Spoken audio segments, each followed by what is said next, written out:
রাধে রাধে বন্ধুরা, রাধে রাধে। চলে এসেছি আজকে আমি নতুন একটা ভিডিও নিয়ে। তো আমি প্রথমেই বলে রাখি যে আমি আগের অনেকগুলো ভিডিও আপলোড করেছি। তো আগের ভিডিওগুলোতে আমি বলেছি যে কংস আগের জন্মে কে ছিল, এই জন্মে কার পুত্র হয়ে জন্মগ্রহণ করেছে, দৈবকী আগের জন্মে কে ছিল, দৈবকী এই জন্মে কার কন্যা হয়ে জন্মগ্রহণ করেছে। আর আমি আগের ভিডিওটাই বলেছিলাম যে দৈবকী নারায়ণ দৈবকীর অষ্টম গর্ভে জন্মগ্রহণ করেছিল, কিন্তু দৈবকীর কোন মনস্কামনার ফলে নারায়ণ দৈবকীর অষ্টম গর্ভে জন্মগ্রহণ করেছে, এটা আমি আগের ভিডিওতে বলেছি।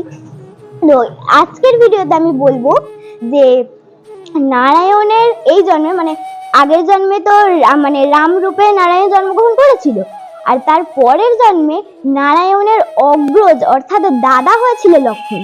সেটা কিভাবে হয়েছিল, তো আজকের ভিডিওতে আমি সেটাই বলবো। তো চলো বন্ধুরা, আমি আর বেশি দেরি করব না, কাহিনীটা বলা শুরু করে দেবো। সুখদেব বললেন যে নারায়ণ যখন রাম রূপে জন্মগ্রহণ করেছিল তখন লক্ষ্মণ হয়েছিল তার অনুজ অর্থাৎ তার ভাই। রাম যখন 14 বছরের জন্য বনবাসে গিয়েছিল তখন রামের সঙ্গে সীতাও গিয়েছিল, আর রাম এবং সীতার সঙ্গে লক্ষ্মণও কিন্তু 14 বছরের জন্য বনবাসে গিয়েছিল।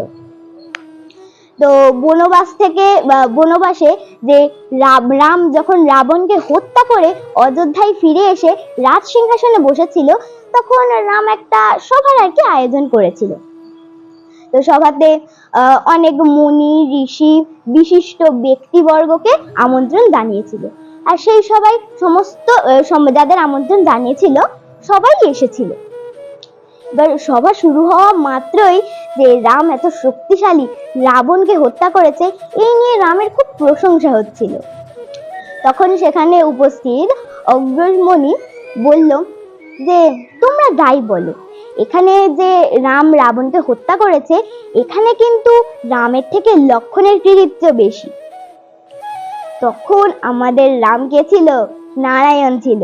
আর নারায়ণ তো অন্তর্যামী, নারায়ণ তো সবই জানে, কিন্তু তাও সব জেনে শুনে মুচকি হেসে জিজ্ঞাসা করলো, হে মুনিবর, আমি নিজের হাতে রাবণকে হত্যা করলাম, তাও আপনি বলছেন আমার থেকে লক্ষ্মণের কৃতিত্ব বেশি? তখন মুনিবর বলল যে হ্যাঁ, আর রাবণ যে শক্তিশালী ছিল, কিন্তু রাবণের থেকে শক্তিশালী ছিল তার পুত্র অর্থাৎ মেঘনাদ। মেঘনাদ ছিল ত্রিকালজয়ী, তাকে হত্যা করা অতটাও সহজ ছিল না, আর তাকে হত্যা করা একমাত্র একজনের দ্বারাই সম্ভব হয়েছে, সেটা হলো লক্ষ্মণ। লক্ষ্মণ ছাড়া আর মেঘনাদকে আর কেউই হত্যা করতে পারত না, কারণ মেঘনাদকে যে হত্যা করবে তাকে সম্পূর্ণরূপে ব্রহ্মচারী হতে হবে, আর তাকে অনাহারী হতে হবে।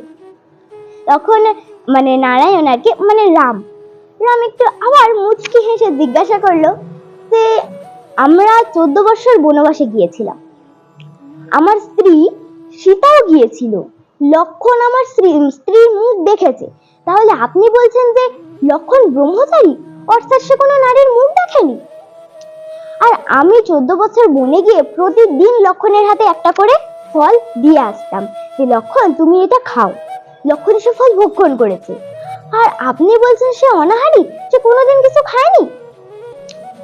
তখন লক্ষ্মণ, সেই সবাই উপস্থিত ছিল, লক্ষ্মণ উঠে দাঁড়িয়ে বলল যে হে রাজন হে রাজামশাই, হ্যাঁ আপনার স্ত্রী আমাদের সঙ্গে ছিল, কিন্তু সীতামাতার চরণ ছাড়া সীতামাতার আর কোনো অঙ্গে আমি দৃষ্টিপাত করিনি। তখন রাম বলল আচ্ছা ঠিক আছে, এটা না হয় মানলাম তুমি সম্পূর্ণরূপে ব্রহ্মচারী, কিন্তু আমি যে তোমার হাতে প্রতিদিন একটা করে ফল দিতাম, যে বলতাম তুমি এটা খাও, তাহলে তুমি তো সেই ফল ভক্ষণ করেছো, তাহলে তুমি ব্রহ্মচারী হলে কিভাবে, তুমি অনাহারী হলে কিভাবে? তখন লক্ষ্মণ বলল যে না, আমি সে ফল একটাও ভক্ষণ করিনি, আপনি ধরো বলে যে ফল আমার হাতে ধরিয়ে দিতেন সেই ফল বনের ফল আমি বনেই জমা করে এসেছি। তখন রাম এই কথা শুনে হনুমানকে ডাকলেন। হনুমানকে বললেন যে হনুমান তুমি এদিকে এসো, তুমি তো সবই শুনলে যে লক্ষ্মণ বলছে যে ও নাকি বনের ফল বনেই জমা করে এসেছে, তা তুমি সেই বনে যাও যেখানে আমরা 14 বছর কাটিয়ে এসেছি, সেই বনে গিয়ে লক্ষ্মণের সঞ্চিত সমস্ত ফল নিয়ে এসো। তো হনুমান এই আদেশ পাওয়া মাত্রই আকাশ পথে চলে গেল, যেখানে 14 বছর ধরে রাম, লক্ষ্মণ এবং সীতা বনবাসে কাটিয়ে এসেছে। সেই বনে গিয়ে লক্ষ্মণের সমস্ত সঞ্চিত ফল নিয়ে এলো, নিয়ে এসে রামকে দিল। রামকে দেওয়া মাত্রই রাম গুনতে শুরু করলো যে সমস্ত ফল ঠিক আছে কিনা। সে গুনে দেখলো যে 5টি ফল কম হচ্ছে। তখন রাম চেঁচিয়ে বলল যে এই তো 5টি ফল কম হচ্ছে, তার মানে তুমি 5টি ফল ভক্ষণ করেছো। তখন লক্ষ্মণ বলল যে হে মহারাজ, আপনি একটু মনে করে দেখুন, যেদিন আপনি পিতার মৃত্যু সংবাদ পেয়েছিলেন সেদিন কিন্তু আপনি আমাকে ফল দেননি। যেদিন সীতা মাতার অগ্নি পরীক্ষা হচ্ছিল সেদিনও কিন্তু আপনি আমাকে ফল দেননি।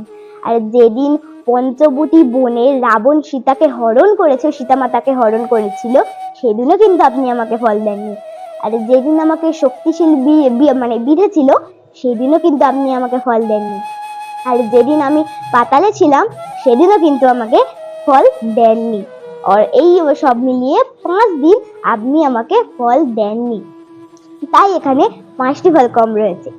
তখন এই কথা শুনে রাম সিংহাসন ছেড়ে উঠে লক্ষ্মণকে বুকে জড়িয়ে বলল যে লক্ষ্মণ, তুমি আমার জন্য কত দুঃখ কষ্ট সহ্য করেছো, এই দুঃখ কষ্ট বর্ণনা দিয়ে বোঝানো যাবে না। আর তোমার এই ঋণ আমি কিভাবে শোধ করব? আর যদি তুমি আমার বড় হতে না, আমি তোমার পায়ে হাত দিয়ে প্রণাম করতাম, কিন্তু এ জন্মে তো তার সম্ভব হবে না। তাই পরের জন্মে আমি যখন কৃষ্ণ রূপে জন্মগ্রহণ করব, তুমিই হবে আমার অগ্রজ। এই যে আর কি কথা দিয়েছিল লক্ষ্মণকে, এর কারণেই কিন্তু দৈবকীর 7ম গর্ভে লক্ষ্মণ অর্থাৎ অনন্ত জন্মগ্রহণ করেছিল। তো দৈবকী যে মানে পরপর 6 বার সন্তান প্রসব করেছিল, 6টি সন্তানকেই তো আর কি কংস মেরে ফেলেছিল, কিন্তু লক্ষ্মণকে আর কৃষ্ণকে তো মারতে পারেনি। কৃষ্ণকে কেন মারতে পারেনি সেটা হয়তো তোমরা অনেকেই জানো। আর লক্ষ্মণকে কিভাবে মারতে পারেনি সেটা কিন্তু আমি আগের ভিডিওতে বলেছি, যারা আগের ভিডিওটা দেখেনি তারা কিন্তু আগের ভিডিওটা দেখে নেবে। তো আজকের মতো এখানেই কাহিনীটা শেষ করি। আর হ্যাঁ, এই যে সমস্ত ঘটনাটা বললাম, এই সমস্ত ঘটনাটা কে বলছিল? সুখদেব বলছিল। আর রাজা পরীক্ষিত মহারাজ শুনছিল। রাজা পরীক্ষিত মহারাজ সব শুনে বলল যে হে রাজন, সবই তো শুনলাম, কিন্তু কংস যে এই 6টি পুত্রকে মানে হত্যা করেছিল, কিন্তু কিভাবে হত্যা করেছিল সেই ঘটনা দয়া করে আমাকে বলুন। এর উত্তরে সুখদেব কি বলেছিলেন জানেন? এইটা কিন্তু এই ভিডিওতে বলবো না। এই কথাটা শুনতে হলে যে সুখদেব মহারাজ উত্তরে কি বলেছিল, এই কথাটা কিন্তু শুনতে হলে চ্যানেলটাকে সাবস্ক্রাইব করতে হবে, কারণ এই ভিডিও মানে এই যে কথাটা বলেছিল সেই কথাটা কিন্তু আমি পরের ভিডিওতে বলবো। তো আজকের মতো এখানে আমি ভিডিওটা সমাপ্ত করব। আর আমি একটা কথা বলতে চাই যে তোমাদের যদি ভিডিওগুলো ভালো লেগে থাকে তাহলে অবশ্যই লাইক সাবস্ক্রাইব করবে। আর হ্যাঁ, অবশ্যই কিন্তু চ্যানেলটাকে সাবস্ক্রাইব করবে, কারণ আরো নতুন নতুন ভিডিও আসতে চলেছে। যে এই যে 6টি পুত্র মানে কংস হত্যা করেছিল, এই 6টি পুত্র আগের জন্মে কে ছিল, এইগুলো কিন্তু বলবো পরের ভিডিওতে। আর অঘাসুরকে বধ করেছিল, বগাসুরকে বধ করেছিল, পুরনো রাক্ষসীকে বধ করেছিল, তারপর রাধার কিভাবে জন্ম হয়েছিল, রাধার কিভাবে অন্নপ্রাশন হয়েছিল, এই সমস্ত ভিডিও পরের অনেকগুলো ভিডিওতে আসতে চলেছে। তো তাই জন্য বলছি, ভিডিওটা ভালো লাগলে লাইক করবে, আর চ্যানেলটাকে কিন্তু অবশ্যই সাবস্ক্রাইব করতে হবে। আর আমি একটা কথা বলতে চাই যে তোমরা কিন্তু অনেকেই আমাকে কমেন্ট করছো না। দেখো, তোমরা যদি আমাকে কমেন্ট না করো আমি কি ভাববো বলো, যে তোমাদের একটাও ভিডিও পছন্দ হয়নি, তার জন্য তোমরা আমাকে কমেন্ট করছো না, তাহলে আমার ভিডিও করতে আর ভালো লাগবে? তাই জন্য বলছি, তোমরা যদি আমাকে একটু কমেন্ট করো আমি একটু উৎসাহ পাই। তাই বলছি একটু কমেন্ট করবে, ভালো লাগলে কমেন্ট করবে অবশ্যই যে আমার ভিডিওটা ভালো লেগেছে, বা যা ইচ্ছা বলতে পারো। আর হ্যাঁ, আমাকে একটা বোন আর কি ভিডিওতে নাম নিতে বলেছিল, সে হচ্ছে অলিভা মন্ডল। তো বোন, আমি তোমার নামটা কিন্তু নিয়ে নিয়েছি। তো আর একটা গুরুত্বপূর্ণ ব্যাপার বিষয় আমি ভুলে যাচ্ছিলাম, সেটা হলো বাংলাদেশে কিন্তু অনেক মানুষই আমার ভিডিও দেখেছে। তো তাদের ক্ষেত্রে আমি বলছি, আমি টিভির মাধ্যমে জানতে পেরেছি যে বাংলাদেশে কি অগ্নিকাণ্ডটাই না চলছে, মানুষের উপর কত অত্যাচার হচ্ছে। তো আমি সবই দেখেছি, তাই বলছি যে বাংলাদেশের মানুষের উদ্দেশ্যে বলছি যে আপনারা একটু সাবধানে থাকবেন। আর আপনাদের এই যে সংকটে আজকে পড়তে হয়েছে, আর আমাদের প্রভুর উপরে একটু বিশ্বাস রাখবেন, একদিন দেখবে সব সংকট দূর হয়ে যাবে। তো আজকের মতো আমি এখানেই বিদায় জানাই। আর হ্যাঁ, আমি কিন্তু বারবার বলছি যে বাংলাদেশের মানুষের ক্ষেত্রে যে আপনারা কিন্তু একটু সাবধানে থাকবেন।